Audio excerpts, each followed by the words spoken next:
If you have a look at the attitudes of the younger generation, the attitudes towards family, towards children, towards work is actually way, way worse in the youngest generation than it was even the one beforehand. So our birth rate's going down. It's going to continue to decline. We're going downhill fast. He started with $24 and a simple idea, mowing lawns to fund his PhD research in history. Today's guest is the founder of Jim's Group, Australia's largest franchising brand with over 5,000 franchisees across 50 divisions, spanning everything from Jim's Mowing to Jim's bookkeeping to even Jim's life coaching. But behind the iconic logo is a story few truly know. In this episode, we explore the man behind the brand, his beginnings, his battles, his principles, and the empire he built not just in business, but in belief. Please welcome to the show, entrepreneur, historian, and academic Jim Penman. What was young Jim like? Very ornery, independent, argumentative, didn't get on well with my father. And I made a lot of mistakes. I made terrible mistakes. But ultimately, I've just never been scared to try something different. There's relatively few things that I'm good at. I'm an extremely good innovator. I'm a very out-of-the-box sort of person. How do you think Australia can be led better?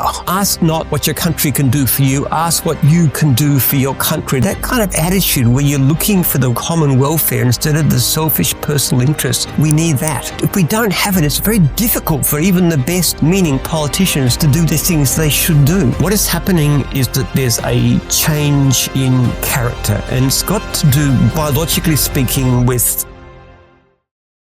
Jim Penman, welcome to World Class Voices. Good to be here. Absolutely. You're an interesting character, and there's a lot that I'm really excited to talk to you today about. You've built the Jim's Group from the ground up, from 0 to 5,500 franchises, I believe. Well, it wasn't 0, it was me. Correct. Me mowing lawns. That's not 0, that's 1. Do you think if you're having a conversation with young Jim, he would believe everything that you've achieved is possible? Not in lawn mowing. I would not have dreamed that lawn mowing could be such a benefit. I thought it was something to do until I could find something real to do. Look, I had to make money because I wanted to fund my research. The thing I did in my PhD. So my aim when I finished that, and realized I wasn't going to get an academic post, was to become wealthy enough to fund a research institute, to put millions of dollars a year into fundamental neuroscience research. So I had to make money.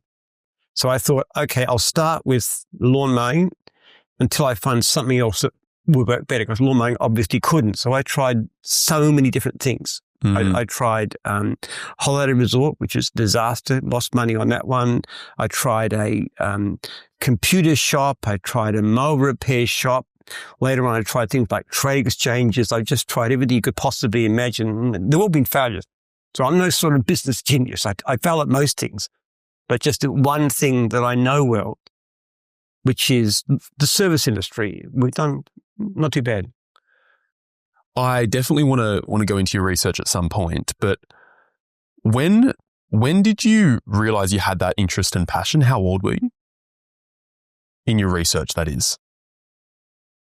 With my research ever since I was about 14. Wow. Because that's really unique. I mean, there's not many 14-year-olds who have something that they would build a business to fund. That's right. And look, until I realized my academic career wasn't getting anywhere, I had no intention of making money. It never was real old for me. I never thought of being in business. Never even crossed my mind until I was like 30. And then I stuck this thing in the face. I had to do it. I had to make money. Because if nobody else was going to fund me, then I had to fund myself. That was it. When I was young, from the time I was 14 years old, I was fascinated by civilization decline, why it happens, what happened to the Roman Empire. I was reading books about the later stages of the Roman Empire and ancient Greece and all these things. Just all that time in my teenage years, I was reading it and thinking and wondering. And I was reading up about biology. Is there a connection? I thought there might be. And then I went to university and I studied this thing and I did my PhD, and that was like 10 years of studying on it. So that was my passion, really driving force all through that period of time. What was young Jim like? Oh, very difficult. Younger than 14. What were you like? Very ornery, independent, argumentative, didn't get on well with my father. I mean, my parents were pretty dedicated. My father was pretty fierce, but we fought like anything. Unconventional. I got in trouble at school. Not delinquency, mostly arguing and putting things up on the notice board, arguing for unpopular points of view, like legalization of homosexuality and drugs and all kinds of things. I mean, went to a conservative Christian school, so I was just always against. I always took the opposite point of view. You did a essay about Richard III, and I was writing about what a good guy he was, this kind of thing, or remember a French essay I did. We're talking about nice animals. So what about the T-Rex? He likes little animals so much. I mean, stupid things like that. That was just me, always on the other side. When I was 11 years old, we were in England. I used to spend time arguing with the pastor of the local church about capital punishment. I was against it. So I was just like that, argumentative, against, no social skills, very, very solitary, nerdy, awkward, socially inept, hopelessly interested in girls, but getting nowhere with them. I mean, I don't know what you'd say. My teenage self was pretty peculiar. It's fascinating. So you spent a decade in study before you started mowing lawns. No, or was that during? I was during. I had a gap year when I went to school in 1970. I had a gap year, and in that time, I tried a few things. The civil service. I tried civil encyclopedia. Did a few different things. Worked on a farm for a few months, which is interesting. I put a notice at the end of that tour in a local hardware store in the window, offering to do gardening for a very low hourly rate, and that started it. And then I kept on, raised the hourly rate a bit. And then about 1975 or thereabouts, I wanted to buy a car. I thought it would help me with girls, but it didn't prove to be the case. But to get a car, I needed to pay off the loan. So even though it was a very old car. So I decided lawn mowing was better. Because if you mow a lawn, you can actually make like, my slogan was most lawns $5. I could do two in an hour. Just to mow the lawn. So that was pretty good. $10 an hour in those days was pretty good.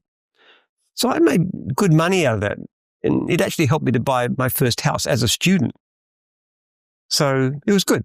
And then it continued, and all through my postgraduate years, I just kept on with this little lawn mowing business, which is good because I didn't want to take holidays. I'd like to research, to study all the time. I was really obsessive. I mean, I was just 52 weeks of the year.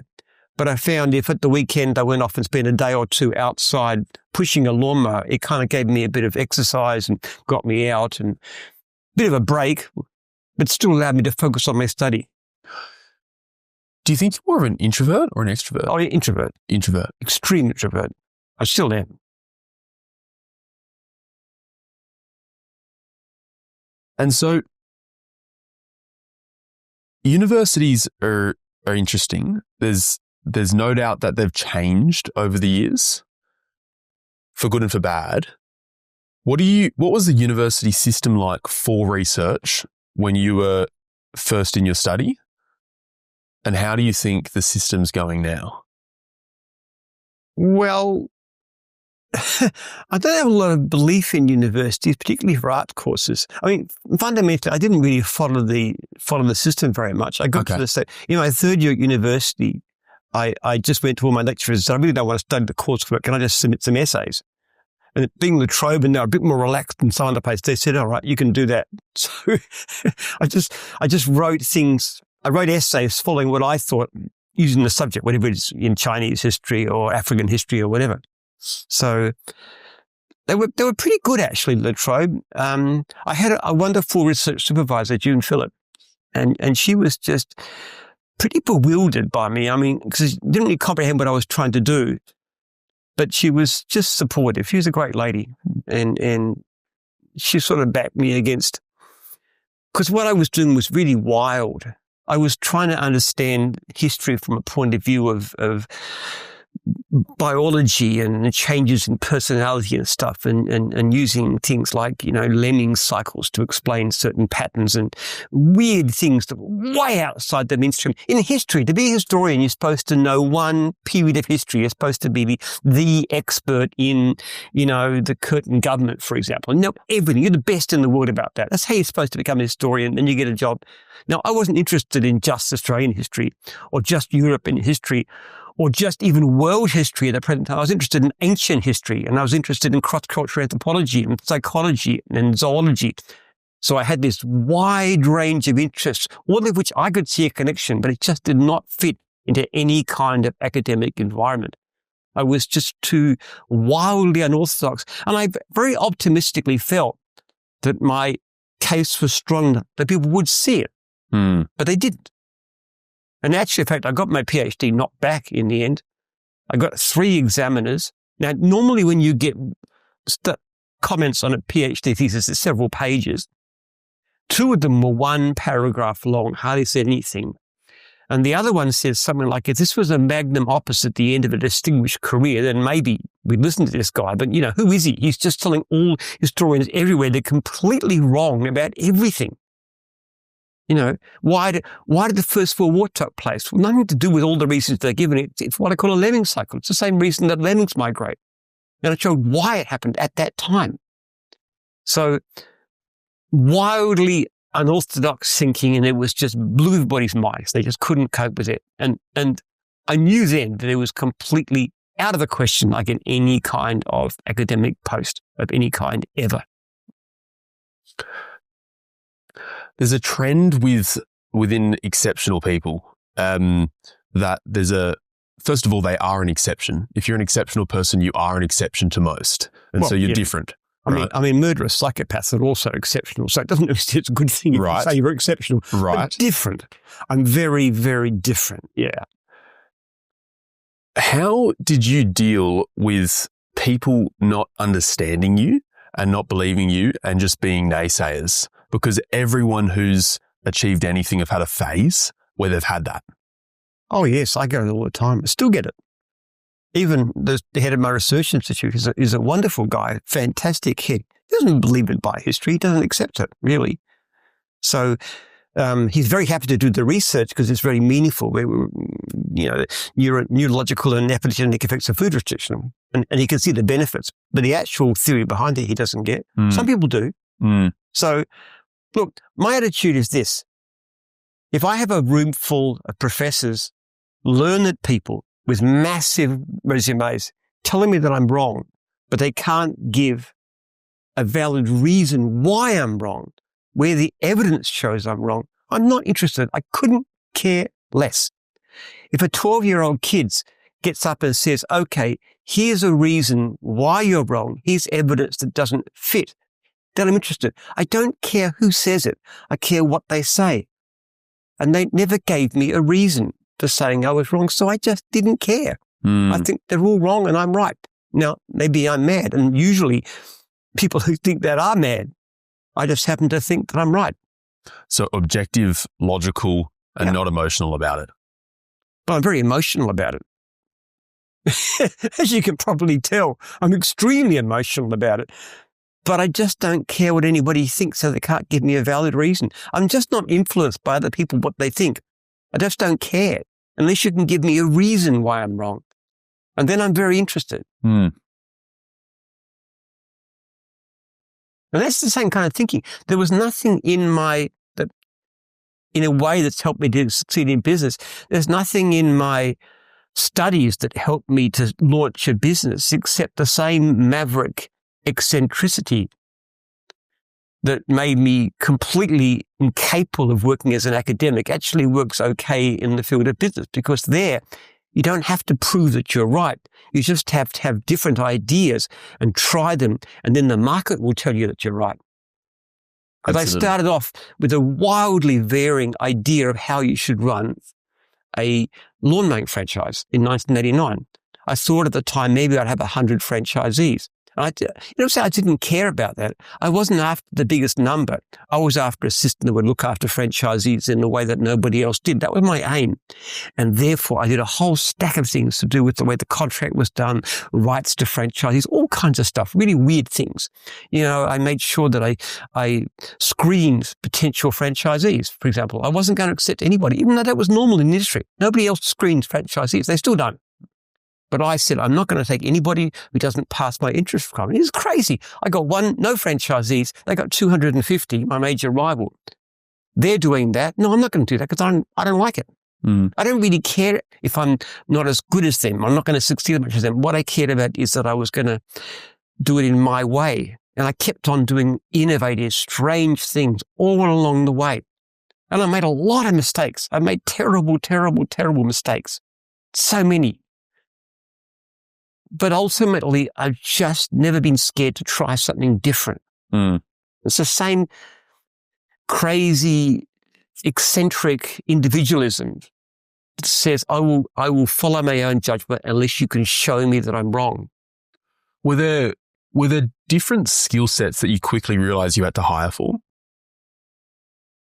Well, yes. I don't have a lot of skill sets. I mean, honestly, I'm not particularly good with figures. I'm not particularly good with people. I'm not a great administrator. I mean, you name it. There's relatively few things that I'm good at. I'm an extremely good innovator. I'm a very out-of-the-box sort of person. I'm very good at ideas, doing different ways. Somebody comes up to me and says, there's 3 established ways to do things. I say, no, well, here's 4 and 5. Nobody's ever thought of. I just do things different. And I'm a reasonable communicator. I'm passionate about what I believe in, and that actually does get spread. It's very important because the culture of gyms is very important, and this attitude that franchisees first is something that's very widely spread throughout gyms. It's the thing I'm most proud of, more than the numbers actually, that most of my franchisors are very aligned to this notion that franchisees, everything to serve franchisees, even more than the clients. Franchisees are number one. And you still look after clients. You have to, because otherwise your franchisee won't be successful. But with any conflict, your franchisees are always number one. So that ability to communicate has been very important. But apart from those 2 things, I'm not particularly good at anything. My wife, actually, she helps me. She's helped me a lot. She is vastly better at me at most things. She's a handyman. You want to hammer a nail in, how she'll do that, not me. She's good at finance. She's got a much better judgment of people than I do. She's wonderful. But, we work as a team. The things she's good at, I'm not good at, and vice versa. For sure, yeah. Yeah, it's a common thread with founders, for sure. Yeah. I want to talk about, obviously you've got 5,500 franchisees, which is huge. Huge operations. You obviously train them. You teach them the gym's way. I want to talk about incentivizing them, because obviously, arguably, proper incentives are one of the most effective ways to influence behavior in anything. Whether if you're a policymaker, you're wanting to incentivize your citizens. If you're a teacher, you're wanting to incentivize your students. A parent, incentivize your children. A business person, incentivize your staff. How do you guys structure your fee with your franchisees, and why have you done that? And perhaps why is it different to other franchisors? Okay. In retail franchising, it's basically a percentage of turnover. Most service franchises don't do that. The only one I know that does it different, that successfully, is Johnny King, because that's a commercial cleaning franchise where they collect the money. Most service franchises in Australia and New Zealand work on a fixed rate fee. It's the same amount, because it's very hard to know what a franchisee is making. So we have a fixed rate fee. We have a fixed rate fee, which is a bit lower than other people, because on top of that, we put a small fee for every lead provided. And we do that because it's the incentive to follow it up. And what we found is that when we charge a small fee on top for every lead, franchises were far more likely to follow up the lead and chase it and get it. And they didn't take it unless they really wanted it. We found a dramatic improvement in customer service. In fact, in one early experiment, by simply putting instead of a fixed rate fee, which we've been trying, we had a fixed rate fee plus a lead fee, same overall price. We had like 50% more work actually done, more clients landed out of the same number of leads, 50% more income. Huge. Yes. So that's an incentive there. But we also have a very tough system, really tough system for customer service. Like, we survey clients after 10 days and about 30% will reply. Those surveys, I personally read every poor survey every day. And then we mark them, and there can be a complaint, or it can do their rating, affect their rating. They're very simple surveys. They just basically answer on the text: G for good, B for bad, P for price. G is 5 stars, B is 1. So the simplest possible thing, we take that, we feed it back into the system. We look at their star rating, and then we measure complaints, which is from the surveys and also from the customers ringing in. And that goes to, another system. If they get too many complaints, they get a warning letter. If they still continue to get complaints, they get a breach notice and retraining. If they continue to get complaints, we cut them off. So every stage there's coaching and there's pushing and there's presenting and there's all these things go on all the time. And the franchisors are very close. They ring the franchisees, ideally weekly, at least monthly, and they coach them and they talk to them. And the training itself is very, very intensive. I give the first 2 hours myself, hour and a half these days. First hour and a half myself, and I talk really intensively about customer service. So it's an immense amount of systems and propaganda.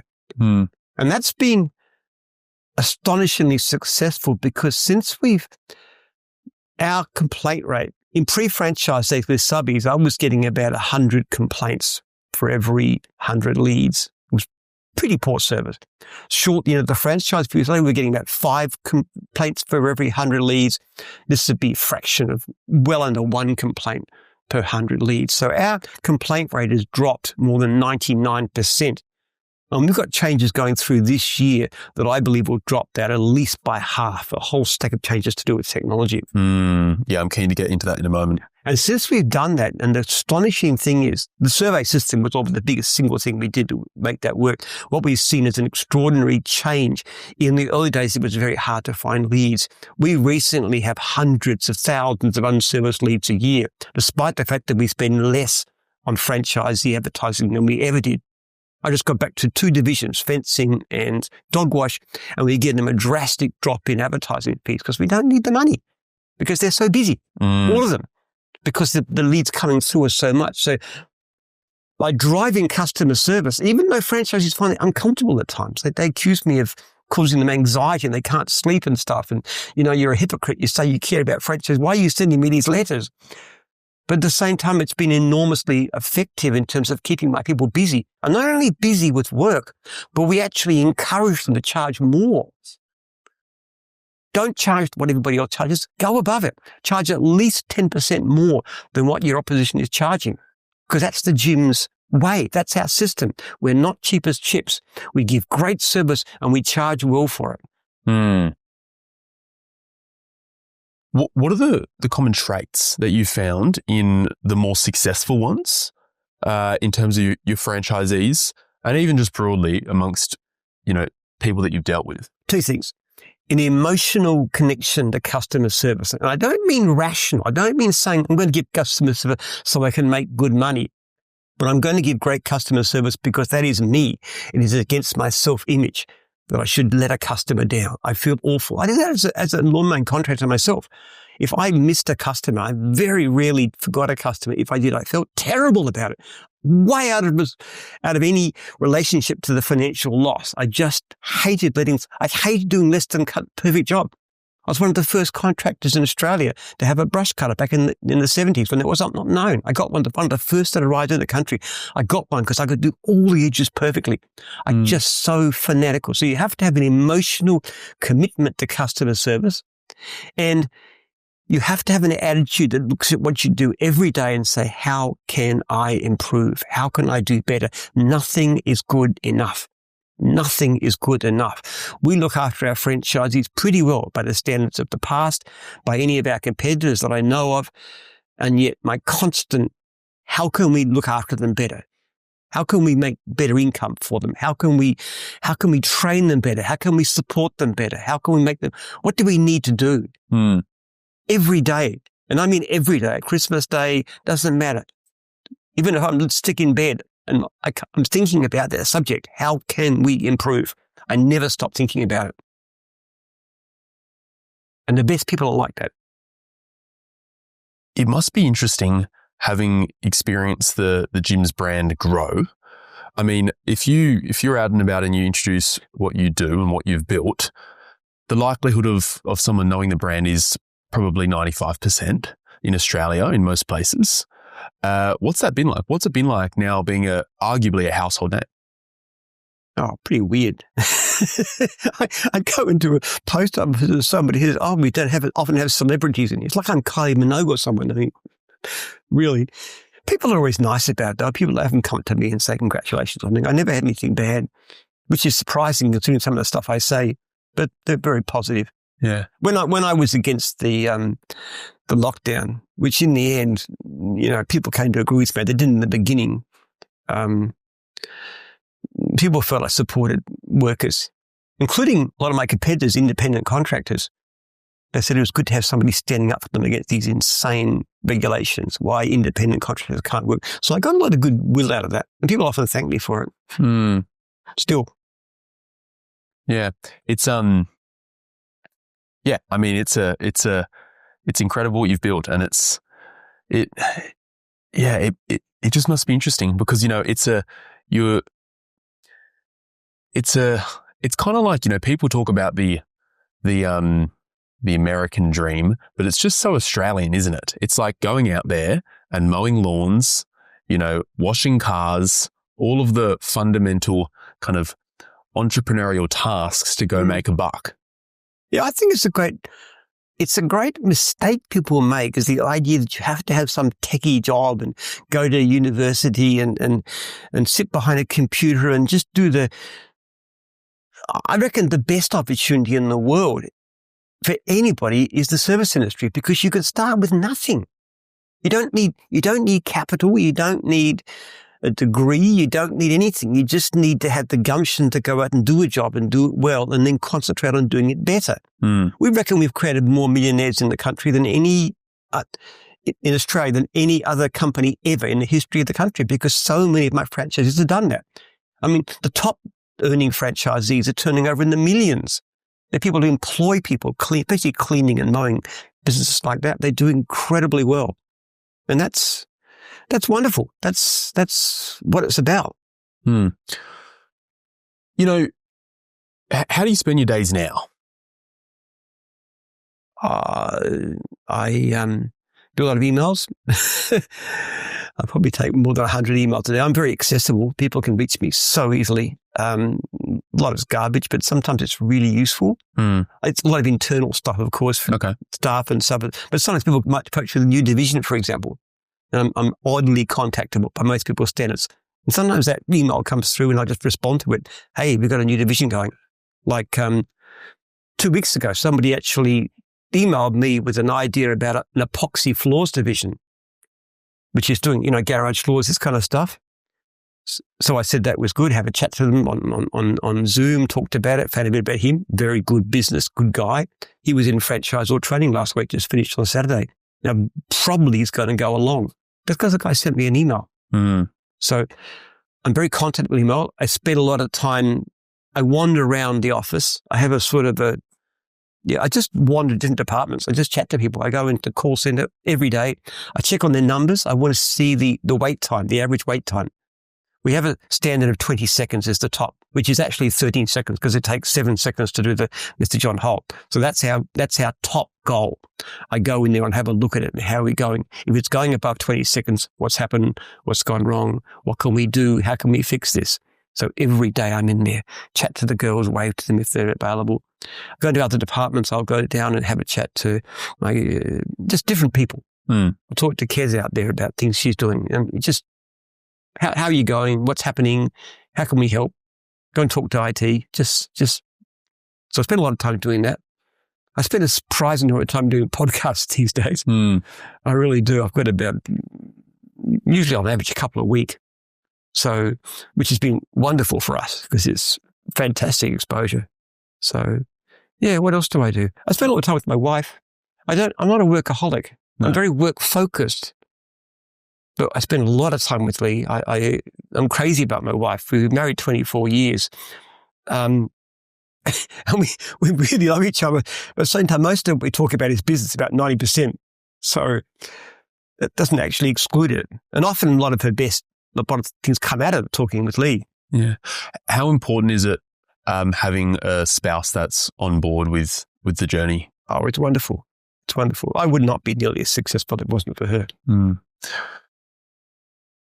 Is it important to find someone who's the same as you, different to you, believes in you, happy to be led by you? What's been your experience? As a marital partner, yes. Well, I wouldn't marry someone who was like me. I'd be impossible to live with. I mean, if I couldn't stand myself. Lee is a much better person than me. She's very, very loving, very giving. She's the kind of person that she's just cooked the meal and she'll try and go into the washing up. You have to physically pull her away to say, go and sit down. She's just like that. She's so unselfish. She's such a amazing, she's such an amazing human being. Look, we're very different though. Basically, the good thing about Lee is that she's kind of a hero worshipper, if that makes any sense. She likes being led by a very powerful, strong man. That's kind of like I know it's a weird, she says it's like a character flaw, but she just has that nature. And I am like that. I'm very driven. I'm very powerful. I'm very passionate. I'm very determined. Often described as a force of nature. So she relates to that character. She likes being supportive. In the way like Nancy Reagan, for example, that kind of thinking shows you, mind you, we have the most ferocious arguments too. Really, really, really bad arguments. When we were first married, she used to physically attack me. I would wrestle on the floor and sit on to stop struggling. I mean, she's a really fierce lady, but incredibly beautiful too. I don't know how she managed to look so gorgeous when she's approaching 60, but anyway. Two best things happened in my life was finding God when I was 28, meeting Lee when I was 48. How many children do you have, Jim? 10. 10. Yeah. I adore kids. I really, really do. And if you ask why I've got 10, I said because I couldn't have any more. They stopped coming. Right? That's the only reason. If I had a choice, I'd have 2 children a year forever. I just adore kids. I really do. Mm. I just love being around them. I love spending time with them. There's nothing more joyful than a family for me. I am not a party goer. I'm not a traveler. I just love children. Even before I was a parent, I used to do everything with kids. I used to be a Sunday school teacher, for example. I would have a house. I had a house in Eltham on stage. The kids from across the road, always across at my place. Even when I was a teenager, families would come and visit, and I would take the kids down to the park. And the parents, oh, what a wonderful, unselfish boy. No, I wasn't. I just liked the kids. I actually found them a lot easier to get on with than the adults. So, yeah. When I was first a Christian, we used to do this, and there was a convention, evangelical conference at Belgrave Heights. And a group of us used to entertain the kids by doing improv theatre, which was just the most amazing experience. I just loved that, interacting with kids. I always got to be the villain. I like being the bad guy. I have a thing about villains. So it was just so much fun. So anything to do with children. I used to do babysitting when I was a teenager. Anything to do with children, I just enjoy. Talk to me about your faith. Well, I came to it quite late. I was 28 years old. I was just wandering through the University Union building, and I stopped and got chatting with some of the kids in the Christian Union. They had a table there and got to like them, and I went off on a conference, a retreat, and I just sat down, and the first morning we had a quiet time with prayer and stuff. I couldn't pray and believe in God. So I sat down and just wrote, took a notebook and a red pen and wrote down the thoughts I had. And I just felt this strong message that God was calling me. So I sat down atheist, got up a Christian, and then it became really, really fundamental and has been ever since. It's just very powerful sense of God's presence, God's calling. I went through a terrible, terrible crisis about 6 months ago, something I don't even want to discuss. It was so bad. I could not see. I could not see any way out. It was just shocking, the most extreme. And I just knelt down by the bed and I cried, literally cried out to God, help me, help me, help me, help me. I saw no solution. And then I came up with an idea and the same day it was gone. It was all fixed, just miraculously changed. I don't know. I mean, is that a psychological thing that somehow you draw wisdom from within yourself that you're not aware of? Or did God actually say something to me? And I believe that's what really happened. I've had so many instances where doing the right thing causes things to come out miraculously right. Like in the early days when I was very financially straitened and I couldn't pay my phone bill or my electricity bill and I pay my tithing and somehow the other bills always got paid. Or in one case, just when I was just started, I was really desperately poor and I just started the business and my lawnmower and brush cutter broken down. I had no equipment and I had virtually no money. And I went to a mower shop, which was somewhere away because it was from Christmas and New Year, and I had to buy it. I was dead. And I was deeply in debt. I was $30,000 in debt, really, really struggling. And I went to this mower shop and I bought this equipment and the guy gave me the prices and he added them up and gave me a figure and I went and I paid it. And as I walked out of the shop, I realized he'd added them up wrong. He put the wrong adding. He'd undercharged me by $100. Now, that was a lot because that was far more than the margin the shop would have been. So I thought, okay, I need this money so badly. So I drove all the way back to my first job, which was quite a long distance away, got my mower out, put it on the nature strip, and I thought, God does not want me to do this. Somehow I got to trust him. He doesn't want me to do this. Packed up the mower, drove back to the shop and gave the money to the $100. The guy was very appreciative. He said that would come out of my salary because it was his mistake. Later that same afternoon, I was talking to a guy who was in the business of office machines. Now, one of the things he used to do, those days, was leaflets. And I did not ask him to do this. He just offered to me to do some leaflets for me. And I don't know why. Maybe he was thinking there was some business. I don't know what his reasoning was. Not only did he offer to do it out of the blue, I think I might have mentioned that I was doing leaflets, but he offered to do them. But he also told me how many he'd do. And the value that he told me was $100. And that was just a few hours after this earlier stage. Now, it really wasn't the money that mattered that much. It was the fact that somebody was looking out for me. And somehow, if I would be faithful to him, then he would look after me. And I've had many situations like that where you just know things and things happen.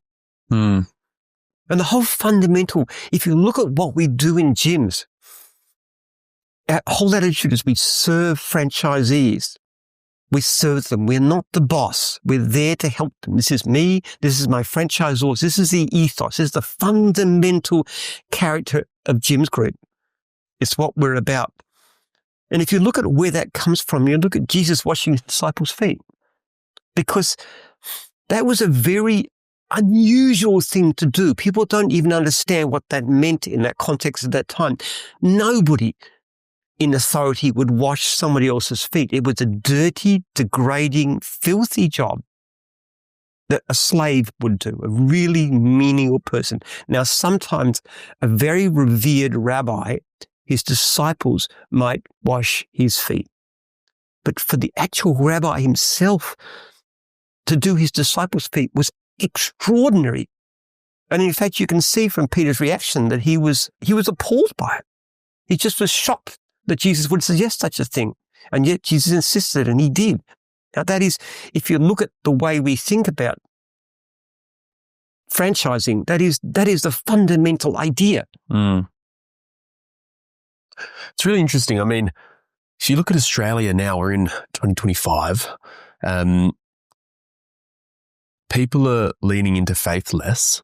People are getting married later, and people are having less kids. Yes. What is your view on where we are as a country in 2025? We're going downhill fast.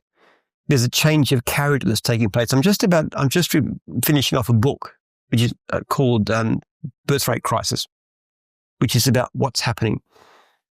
What is happening is that there's a change in character, and it's got to do, biologically speaking, with plentiful food, and it changes character in a way. When a animal population has more than enough food, their behavior changes. They become a lot more promiscuous in their mating. They become less hardworking. They spend less time gathering food, more time socializing. They're more into competition. They're more into varied sexual relations. There's all kinds of things happening. You can see this process. You look at gibbons on one stage, which are very monogamous, territorial, spend a lot of time with their young. Go to baboons at the other stage. They're very promiscuous. They form groups with hierarchy. They're very status-minded. They're not very hardworking, very sort of cooperative.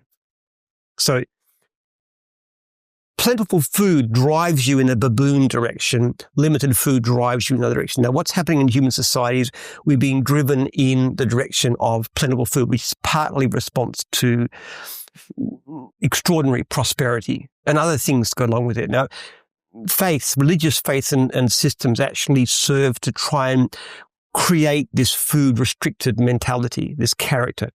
And it's got to do with the way the dopamine reaction system is, the way the dopamine sensitive.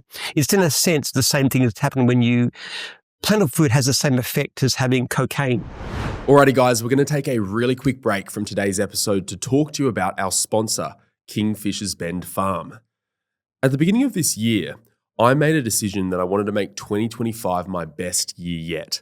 And I knew my health needed to be on point for me to do that. And so, that's great sleep. That's exercising regularly. I'm not drinking any alcohol this year, but it also means fueling my body with the highest quality, most nutrient-dense food I can to put me in the best position to perform highly.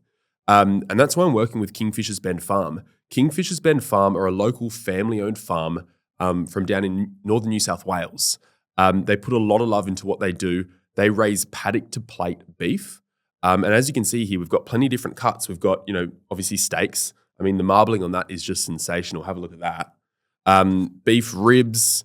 We've got bones for bone marrow. We're going to cook some bone marrow up. We've got beef mince. We've got ground beef. We've got sausages. We've got the whole lot here. This is actually a quarter beast on the table right in front of me, which is pretty cool. You can order a quarter beast, a half beast, or a full beast at any point in time. And fortunately for everyone who watches this show, Kingfishers Bend Farm have been incredibly generous. They're offering $250 off everybody's first order. So whether you want to buy a quarter beast, a half beast, or a full beast, they're offering $250 off your first order. To claim the offer, just head to kingfishersfarm.store and include Sam Hope as the code in your checkout. And look, just before we get back to the episode, the way I look at these things is if you're driving a McLaren and you're wanting to get the highest performance from that supercar as possible, you're not putting E10 or 91 in the vehicle. You're putting the most highest octane petroleum that you can possibly get your hands on. And I don't think it's any different with our bodies. If we're wanting to perform at the highest possible levels and be sharp in meetings, walking into a room where people just go, wow, that guy's on. What's that guy on? What's he taking? We've got to fuel our bodies with the best possible nutrient-dense food. And that's why I'm so happy to be working with Kingfishers Bend Farm. Claim the offer, kingfishersfarm.store. Use code SAMHOPE at checkout. And I look forward to getting back to this episode.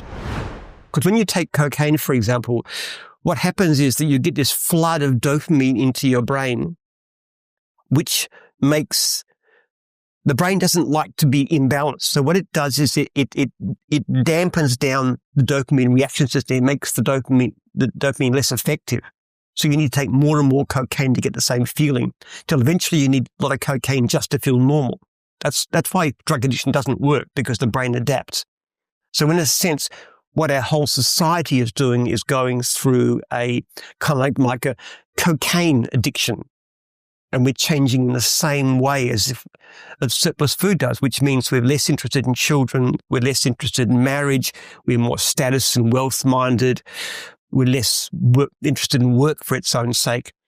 And loss of faith is all part of the same mechanism. So there's this deep-seated neurological, biological change, which is epigenetic in basis. It's to do with the way our genes function. And what my research foundation is looking to do is to reverse this, to work out treatments that can actually reverse the whole process. Do you think it's secular though? Like, do you think we go through cycles where, they say, strong men create good times create good men, or have you heard that one before? So I think it goes, let me go back. Hard times create strong men create good times create weak men, weak men create hard times. You can actually see it to a certain extent. Just as an example, if you look at the baby boom of the 50s, when you get a resurgence of this food limited type behavior, the people who were responsible were those who grew up, had their childhood, especially late childhood, during the Depression. So you're completely right. Late childhood is very important. Late childhood adolescence is very important at that stage. So if you have tougher times then, you do get this more faith-oriented, community-minded type of child-loving type of character. Now, the only problem with that is our prosperity and all the other things that are going on, and including things like legalized drugs and junk food and porn and all this sort of stuff. The influence is so powerful, they will eventually reverse themselves. But that's after the stage where our civilization has collapsed and we're all going back to living like peasants digging in the dirt, whatever that's left of us. Certainly, it's not going to get changed in a hurry. You can see the birth rates collapsing. If you have a look at the attitudes of the younger generation, there's a lot of stuff on this from the General Social Survey. The attitudes towards family, towards children, towards work is actually way, way worse in the youngest generation than it was even the one beforehand. So our birth rate's going down. It's going to continue to decline. You're going to look at what's happening in South Korea, where they've got, you need 2.1 children per woman to be replacement. They're at 0.7. We're going to be down there, or even lower eventually. So it's going to get much, much worse. And the civilization will collapse completely before it reversed. There's not an easy solution. Well, there is one actually. If you can develop the physiology, the systems to do it, the neuroscience, yes, you can solve it like that. Countries are spending billions and billions, tens of billions, trillions of dollars to try and pump up the birth rate with baby bonuses. They don't understand it doesn't work, and it never works, and it never can work. People don't have children because they've got enough money. They have children because they love children. I've got 10 children because I adore children. I really do. I just like spending time with children. I'm very minded. I get great joy out of them. It's easy to have a lot of children if you love children a lot. And that's what's got to change.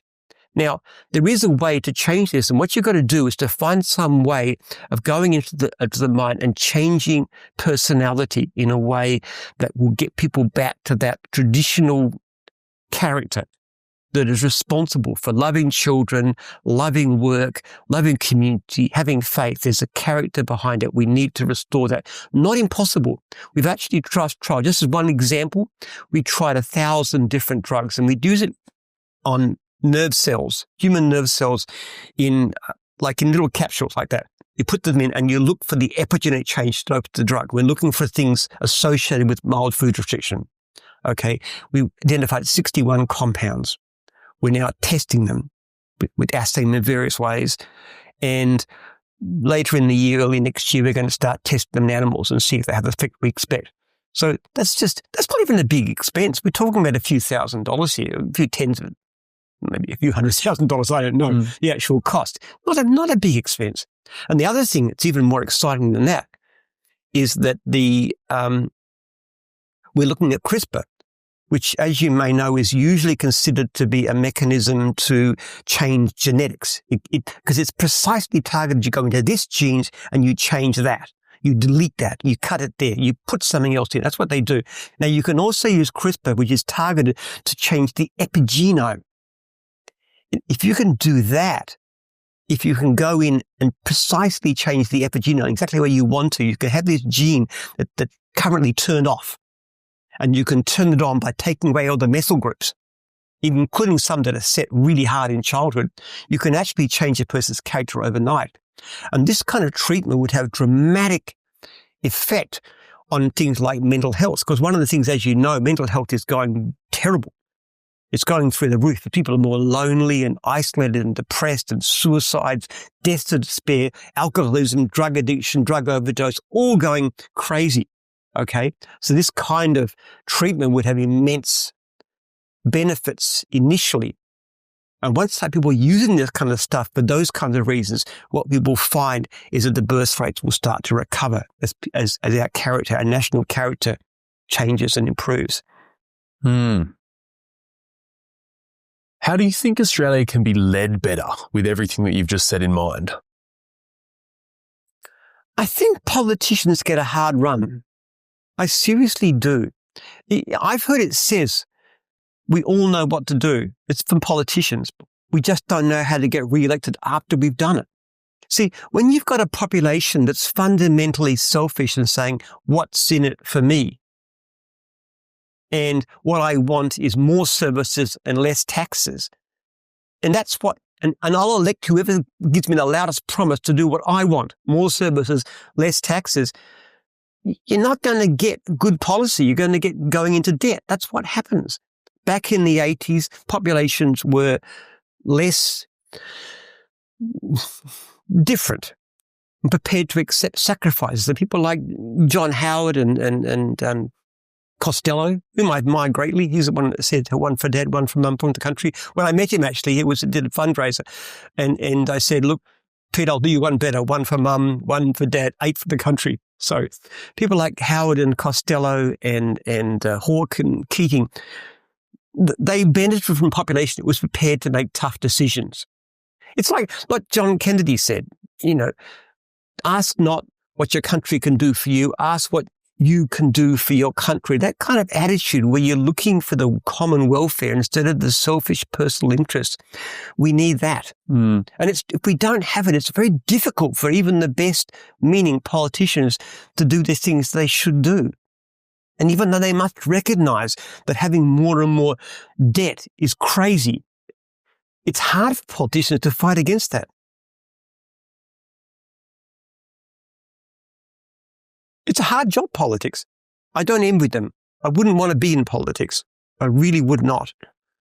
People keep on, they should stand for PM and stuff, but I'm hopeless at it. Absolutely hopeless. I say what I think. You can't do that in politics. It's changed too with the digital world. I mean, scrutiny through the roof. Very, very different to the Menzies era. Yes. Times have changed. Very hard, very hard. And I think it's also the way people go for gaffes. They go for mistakes, for heaven's sake. I mean, as if somebody's supposed to be sort of carbon perfect, shining diamond with no flaws. We've all got flaws, for heaven's sake. I mean, you've got flaws. I know what they are, but I bet you have them. I've got plentiful flaws. You could find, my wife one thing she says about me, he said, Jim, he's got more flaws than there are stars in the sky. So she says, but and his actual good points are a few, like the sun. But she says, when the sun comes out, you don't see the stars. We've all got flaws and mistakes. I constantly just thinking, and I think of something that I've said or done in the past. Like that. You ask me, what are you doing? And I refuse to say it. I've made so many stupid things. I've said so many stupid things in my life. If you wanted to pillar me on that. Anyway, the point of it is, we hold too much. We expect these people to be completely perfect without a flaw, and then you find one little chink, they say one thing wrong, going down on them. I think it's so unreasonable and unfair. We need people with vision, even if they're not perfect. You need great people to do great things, and the great leaders of the past weren't perfect people. They had flaws. Look at Bob Hawke too. And I'm generally speaking a Liberal voter, but I always admired Bob Hawke. Now, he's the guy, what is he? He's a drunkard, basically, a womanizer. His attitude towards women was appalling. It really was. The things that he did. He would crudely proposition women, and if they rejected him, he would blast them. This is a married man, okay? He was bad, but he was a great prime minister and did great things for the country. So we should be less concerned about people's personal flaws and more concerned about what they have to contribute. Are there any world leaders or public figures that you that have particularly inspired you over the years, even beyond Australia, particularly beyond Australia? Well, I admired Mitt Romney very much, who could have been the president. There's a few years back. I think he went up against Obama. Good thing about Mitt Romney, he's a very principled man. He's a very avid church goer. He's a Mormon, actually, Latter-day Saint. Very decent man. He does a lot of good work. He works actively for his church, even when busily engaged in business and politics. He always had time to serve his church. He's a great family man. He spent time with his children. He's got a large family, and they're great kids, from what I understand. So he was a great father, great husband, faithful, and he's the kind of man who's just fundamentally principled. He's got conservative views, but he has no truck with Trump. And Utah people, being Mormons and being a lot more sensible than most, do support him in that. I'm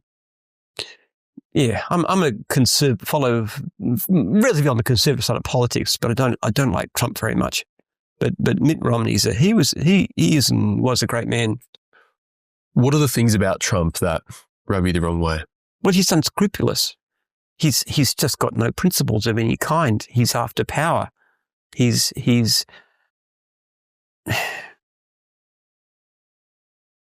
punishes those who disagree with them. He persecutes them. He breaks the law. He's enriching himself. He's becoming billions of dollars out of selling meme coins. And if you buy enough of the meme coins from the Trump meme coins, then he'll give you an audience. It's like corruption. He's got quite hard to give him a $250 million jet. Give it to him for Air Force One, and then he gets to keep it afterwards. I mean, this is outrageous. This is peculation at a stage beyond any belief. And he's wildly unpredictable. What he's done with tariffs is terrible. And it's not to say I don't agree with some of the things that he tries to do, like holding back on some of this diversity, DEI stuff. And women are women and this kind of stuff. I agree with that. And I think you've got to control your borders. You can't have unlimited immigration. I think he's totally right in that. And I think there's a lot of people in America who are overlooked, particularly working class men, were very, very badly treated. And he speaks for those. And I have a lot of admiration for Vance. I read his book many years ago and again recently.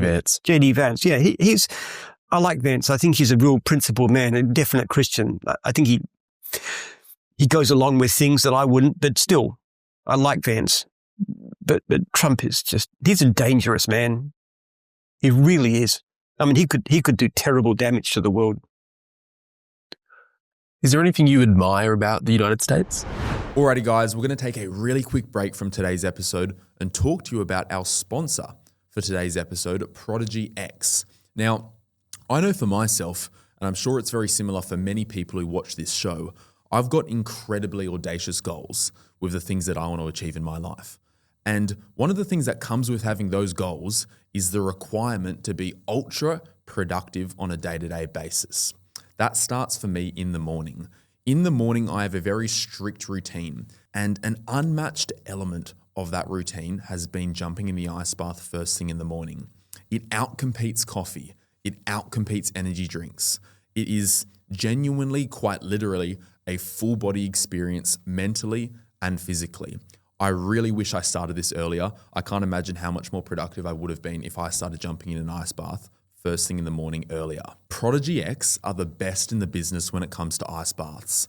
The team have meticulously designed the most robust high-performance ice baths on the market. Head to prodigyx.com.au/Sam Hope to get your hands on the best ice bath in the market and take your productivity game to the next level. United States. Yeah. United States is a great country. It's uniquely, its economy is uniquely productive. The breakthroughs in technology and so forth. The United States has done amazing things for science in sort of funding research. Before Trump, and this is again one of the bad things about him, the United States did an extraordinary thing by actually keeping peace throughout the world. We all rest, Europe, Australia, New Zealand, everywhere, Japan, South Korea, we all rest under their protection.